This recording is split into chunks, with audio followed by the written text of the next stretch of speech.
Hi అండి. ఈరోజు అయితే మాకు స్వీట్ తినాలనిపిస్తుంది. ఏం చేసుకుందాం అనుకుంటే రవ్వ కేసరి చేసుకుందామని అనిపించింది. ఎందుకంటే చాలా సింపుల్గా తొందరగా అయిపోతుంది కదా, అందుకని స్వీట్ తినాలనుకున్నాం కాబట్టి ఇక చేసుకుంటున్నాము.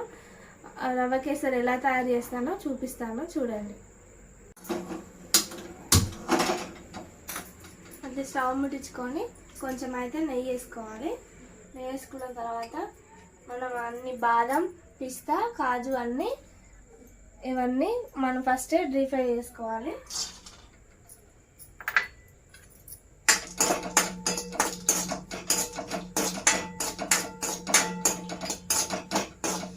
ముందే మనం కొన్ని వాటర్ అయితే వేడి చేసుకొని పెట్టుకోవాలి.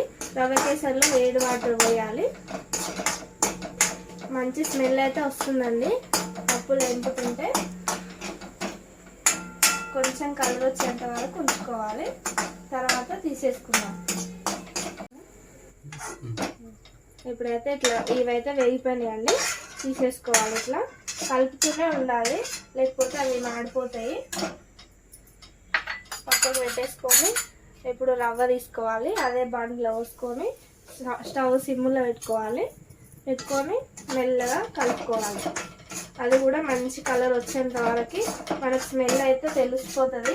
అది రవ్వ వేగేది స్మెల్ వచ్చేంత వరకు మంచిగా కలర్ వచ్చేంత వరకు వేయించుకోవాలి.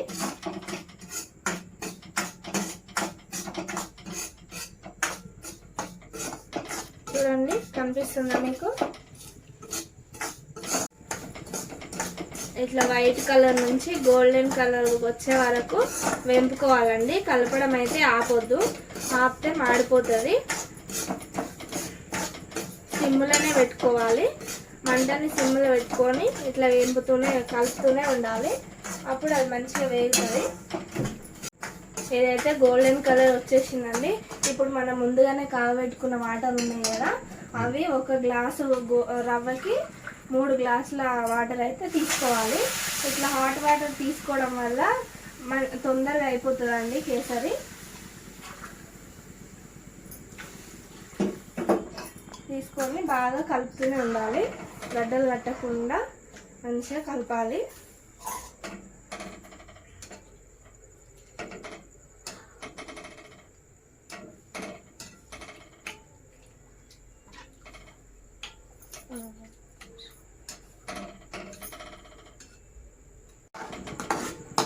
ఇట్లా దగ్గరికి అయినాక మళ్ళీ ఇదే గ్లాస్తోని 1 కప్పున్నర అయితే తీసుకోవాలండి చక్కెర.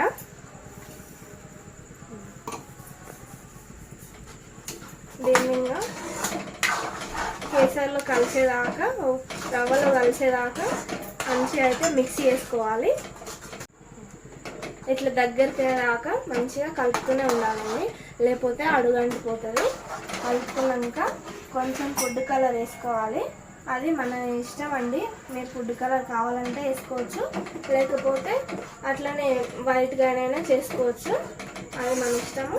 ఫుడ్ కలర్ వేసినాక కూడా ఇట్లా మంచిగా మిక్స్ చేసుకోవాలి. నెయ్యి వేసుకున్న తర్వాత కొంచెం దగ్గర పడేంత వరకు ఉంచుకోవాలి. నెయ్యి వేసుకుంటే మనకు మంచి ఫ్లేవరు, టేస్ట్ కూడా బాగుంటుంది. చూసారు కదా, దగ్గర పడ్డది. ఇప్పుడు ఇట్లా ఇలాచీ పొడి అయితే 2 ఇలాచీలు దంచేసుకోవాలి. తర్వాత మనం వేయించి పెట్టుకున్నాం కదా డ్రై ఫ్రూట్స్, అవి కొన్ని వేసి కలబెట్టుకోవాలి. చూసారు కదండి, నెయ్యి వేయడం వల్ల ఇట్లా కడాయికి అంటుకోకుండా నీట్గా వస్తుంది. దగ్గరికి అయితే మన హల్వా అయితే ఇప్పుడు తయారైపోయింది. ఇంకా ప్లేట్లు వేసుకొని గార్నిష్ చేసుకుందాం. చూసారు కదండి, కేసరి అయితే రెడీ అయిపోయింది. మనం అనుకున్నట్టే మంచిగా వచ్చింది. ఇంకా మనం స్మెల్ కానీ నెయ్యి వేసినాం కదండి, చాలా బాగుంది. ఇంకా మనం 1 కప్పుల నెయ్యి రాసుకోవాలి. నెయ్యి రాసుకొని మీకు షేప్లో కావాలనుకుంటే అట్లా వేసుకోవచ్చు, లేదు అవసరం లేదనుకుంటే మామూలుగా సర్వ్ చేసుకోవచ్చు. ఇప్పుడైతే మనం గార్నిష్ చేసుకుందాము.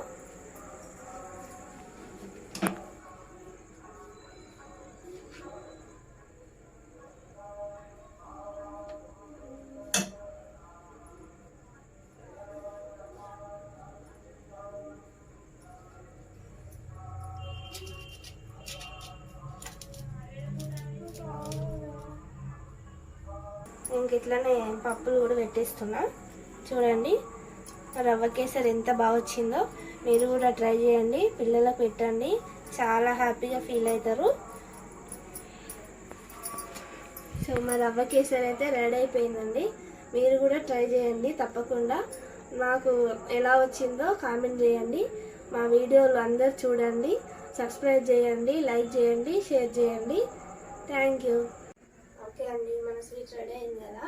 ఇప్పుడు మా ఆయనకి ఇస్తా. సర్ప్రైజ్ అనమాట, చెప్పలేదు. ఏం చెప్తారో చూద్దాం. టేస్ట్ ఎలా ఉందని చెప్తారో. ఓకేనా? నేను అలా చేసిన టేస్ట్ చూసి చెప్పు. అలా ఉందో చెప్పాలా? ఏంటి బాదం పప్పులు కాదు బానేసు.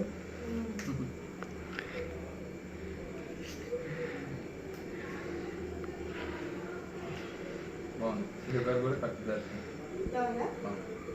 చాలా బాగుంది. ఎలా ఉంది? నువ్వు చేసావు కదా ఫస్ట్. నువ్వు నీకు ఎలా ఉందని చెప్పాలి. చాలా బాగుందండి, ఎందుకంటే నేను చేసిన కాబట్టి. మా ఆయన నా వంటలు ఎప్పుడు మెచ్చుకోడు, కానీ ఇప్పుడు మెచ్చుకున్నాడు. బాగా వచ్చింది. షుగర్ అంతా నీట్గా సరిపోయింది.